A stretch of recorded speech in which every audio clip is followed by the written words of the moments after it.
A charitable organisation is looking to help families that are going hungry because ethnically diverse food is not always available at local food banks. Kal Karim is from the Karim Foundation and he joins us on the line this morning. Morning to you, Kal. Morning. How are you? Very well, thank you very much. Thanks for coming on the line. We know that many people from all backgrounds really are uncomfortable with visiting food banks, but I think you've found that for some communities, the food that they need or would be familiar with simply isn't available. Yes, that's absolutely right. I mean, that was the reason for the existence of the Karim Foundation. Last March, during the first lockdown, we helped the Cambridge City Food Bank raise a significant amount of funds for them with the generosity of the members of the public. But one of the things we realised, especially during the month of Ramadan, today is actually the first day of Ramadan, and last year we realised that there were many ethnic minorities, many of them Muslim, but many of them not, who were actually suffering in silence, that didn't go to food banks, didn't access the services that were available in the city. They were reluctant to do so for a variety of reasons. And what we tried to do then was try to increase the food diversity across the city by providing more diverse food for the diversity of Cambridge, because the makeup that we have in Cambridge is actually very diverse. Yeah. So the problems here, is this down to religion or simply what the families here have grown up with, be it in this country or overseas? Well, if you go to one of the superstores right now and you have a look at a food basket, what's in there? You've got tinned fruit, you've got juice, you've got pasta, you've got tomatoes. So many ethnic minorities, whatever background they're from, they could be Asia, Africa, they could be Chinese, they could be Eastern European. There isn't food there that they would normally want. So that could be one reason why they don't go to a food bank. And the others, there could be other complex reasons, such as people not wanting to go there because of pride or because of family circumstances or because of not having the anonymity by going to food banks, especially when the community is quite small and people know each other very well. And therefore, people suffer in silence. So we identified dozens of people last year, and we've helped over 450 people, 100 households already, where people have just suffered in silence, and the City Council and other providers didn't actually know that these people existed. It's quite a depressing thought, actually. It's really eye-opening. I mean, I have to confess, I look in the food banks and I think to myself, tins of tomatoes, pasta, that kind of thing, that will work nicely. I mean, the fact that you're saying that even the local food banks, I mean, they produce a list sometimes, don't they, along with the City Council, but those items have been missing. How have you worked with the local stores to kind of get this right, more balanced even? Well, Lucy, the first thing you do is work with the Cambridge City Food Bank. It's a system that's set up that's been there for years, and they do a fantastic job. There's no criticism on anybody's part. They've got the logistics to be able to distribute food. The fair buy shop, people are more likely to go to a food hub or a shop rather than the food bank. So we've worked with them, and I think they do a brilliant job. I think it's our job to try and do the diversity. So we've worked with the Cambridge Ethnic Community Forum, which is an umbrella organisation.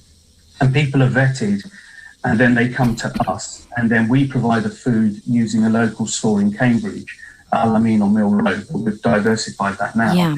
And then from the point of contact to the point of delivery of that food to those individuals and families, we can do that within 24 hours or 48 hours. Kal, did you think, I wonder if part of the problem here is those people who are running the food banks simply aren't diverse enough themselves? They're all white and middle class, like I am.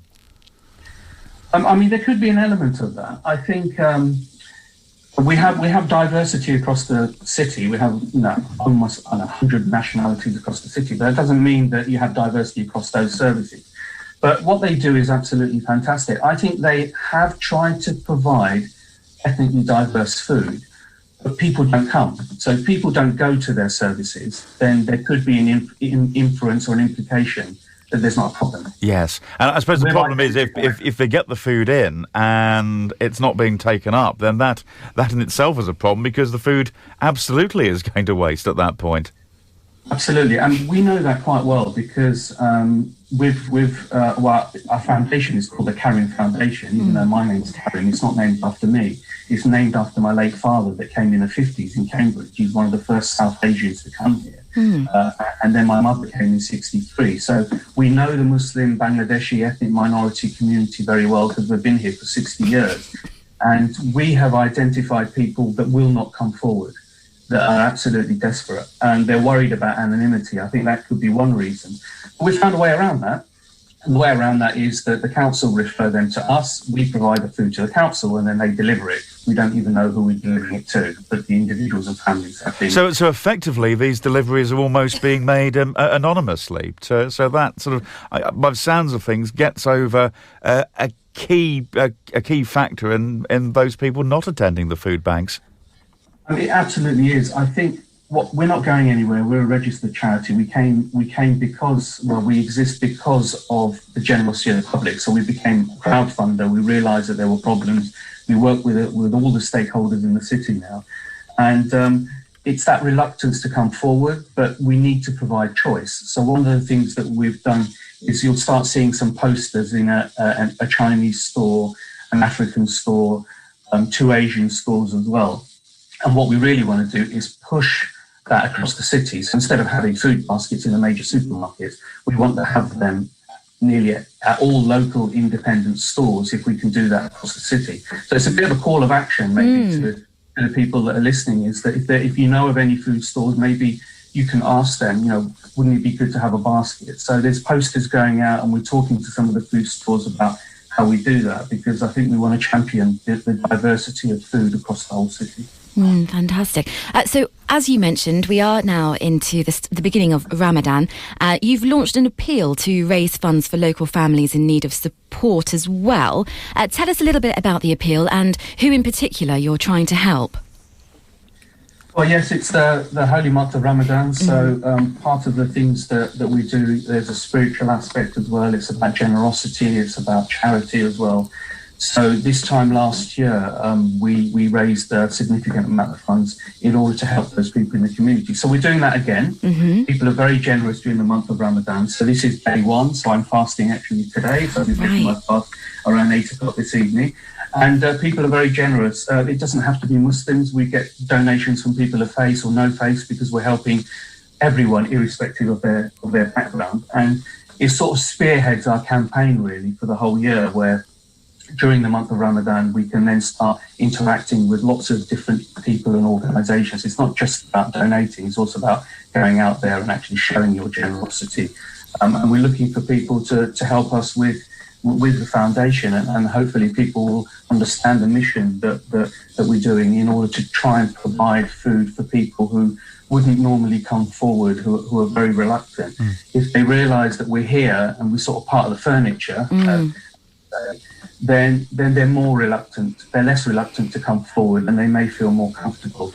One of the things that's really important, Julian and Lucy, is it's not just about food issues or food poverty or fuel poverty. One of the things that our partners have mentioned is that when you intervene, there are many complex needs that those families require that hadn't previously been identified. Yeah, no, that's a very good point. I think sometimes if somebody is going hungry, there's a host of other issues we learnt on this show just before Christmas. If you can't afford to feed yourself, there's a reasonable chance you can't afford to heat your house either, which is and so many other issues. Well, Kal, thank you very much for coming on and telling us about the work that the Karim Foundation is doing. If somebody wants to get in touch, how do they do so? Is a website perhaps you can give us the details of? Yes, it's Karim Foundation, Karim Foundation.co.uk. We're also on Facebook, Instagram, Twitter, LinkedIn. We're on social media. You'll find us everywhere. And it should be very easy. You can just put us in the search engine and you'll find the appeal, and you'll also find news stories of other things that we've done. For example, we've provided 200 clothes and footwear to the winter comfort for the homeless as well. So there's other things that we're also doing, but this is really a push to try and get donations in for the food poverty and the diversity of food that we want to purchase those people in the city. That's great. Well, look, Kal, thank you very much. Thank you. Very well done on the work that you and the foundation are doing as well. That's Kal Karim from the Karim Foundation, taking us to 19 minutes before 9.